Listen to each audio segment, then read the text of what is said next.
ඔබට රුධිරයේ සීනි පරීක්ෂා කරන්න කියලා වෛද්‍යවරයා කියද්දී FBS, RBS, HbA1c කියන වචන දැක්කම ඔබට අසීරු වෙලාද? අද අපි මේ පරීක්ෂණ සරලව තේරුම් ගමු. රුධිරයේ සීනි මට්ටම කියන්නේ අපේ ශරීරයේ ග්ලූකෝස් ප්‍රමාණයයි. මේ පාලනය කර ගැනීම දියවැඩියාව කළමනාකරණයට ඉතාම වැදගත්. වෛද්‍යවරු විවිධ පරීක්ෂණ නිර්දේශ කරන්නේ ඔබේ සීනි පාලනය වෙන වෙනම ආකාරවලින් බලන්න.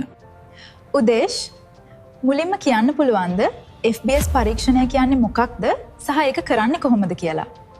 FBS පරීක්ෂණය කරන්නේ පැය 8 සිට 10 දක්වා නිරාහාරව සිටීමෙන් පසුවයි. මෙයින් බලන්නේ ආහාර නොමැති වේලාවක ශරීරයේ සීනි පාලනය කරන ආකාරයයි. මේ FBS පරීක්ෂණයේදී ලැබෙන සාමාන්‍ය අගයන් මොනවද? 70 සිට 99 දක්වා සාමාන්‍යයි. 100 සිට 125 පූර්ව දියවැඩියාව. 127ට වැඩි නම් දියවැඩියාව ඇති බවට සැක කරනවා. FBS පරීක්ෂණය කරන්න කලින් විශේෂයෙන් කරන්න ඕන දෙයක් තියෙනවද? ඔව් FBS පරීක්ෂණයට කලින් අවම වශයෙන් පැය 8ක්වත් නිරාහාරව සිටීම අත්‍යවශ්‍යයි කියලා මතක තියාගන්න. එතකොට අහඹු රුධිර සීනි පරීක්ෂණය හෙවත් RBS වැදගත් වෙන්නේ මොන වගේ අවස්ථාවලදීද? මේ දවසේ ඕනෑම වෙලාවක කරන්න පුළුවන්. අධික පිපාසය, නිතර මුත්‍රා පිටවීම වගේ ලක්ෂණ තියෙන හදිසි අවස්ථාවලදී මේක ගොඩක් වැදගත්. 140ට අඩු නම් සාමාන්‍යයි. 200 හෝ වැඩි නම් රෝග ලක්ෂණත් සමග ඩයබටිස් ලෙස සැක කරනවා. මේ හදිසි අවස්ථාවලදී ඉතා වැදගත් වෙනවා. PPBS පරීක්ෂණය කරන්නේ අයි එහි විශේෂත්වය මොකක්ද? මේ කරන්නේ ප්‍රධාන ආහාර වේලකට පැය දෙකකට පස්සේ. මේන් බලන්නේ ආහාර වලින් ලැබෙන සීනි ශරීරයේ කොතරම් හොඳින් පාලනය කරනවද කියන එකයි. normal range ඒ කොහොමද? 140ට අඩු නම් normal.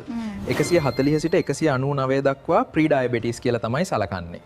200ට වඩා වැඩි වුණොත් එතකොට ඒක diabetes. එතකොට අර HbA1c කියන ටෙස්ට් එක මොකක්ද? ඒක ගොඩක් ස්පෙෂල්. ඒකෙන් පසුගිත මාස දෙක තුනක average sugar level එක බලනවා. ඩොක්ටර් කෙනෙක් ට්‍රීට්මන්ට් සාර්ථකද බලන්නේ මේකෙන්ද? ඔව් patient ගේ sugar පාලනය වෙලාද කියලා බලන්න ඩොක්ටර්ස්ලා මේක තමයි use කරන්නේ. තේරුණා.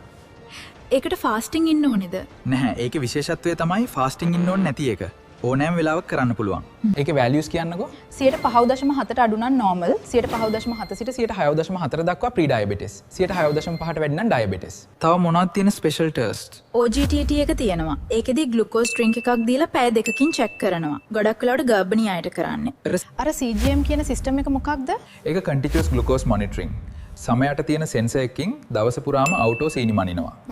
PI ෆ්‍රුක්ටෝසමීන් ටෙස්ට් එක පාවිච්චි කරන්නේ. ඒකෙන් patient ගේ පසුගිය සති දෙක තුන ඇතුළත සීනි පාලනය වෙලා තියෙන විදිහ බලන්න පුළුවන්. ඒක කරන්නේ HbA1c කරන්න බැරි අයට.